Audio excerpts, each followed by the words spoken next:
ঝিনাইদহ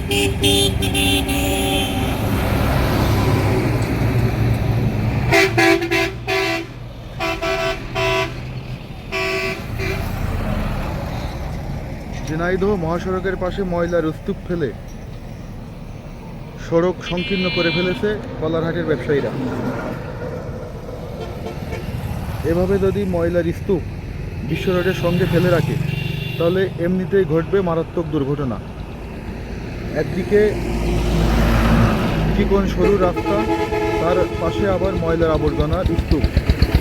যে কোনো একটা দুর্ঘটনা ঘটলে মোটরসাইকেল চালক ও ছোটো গাড়ির আলারা নিচে কোনোভাবেই নামাতে পারবে না। দেখুন কি ভয়াবহ একটা মরণ ফাঁদ তৈরি করে রেখেছে কলারহাটের সঙ্গে।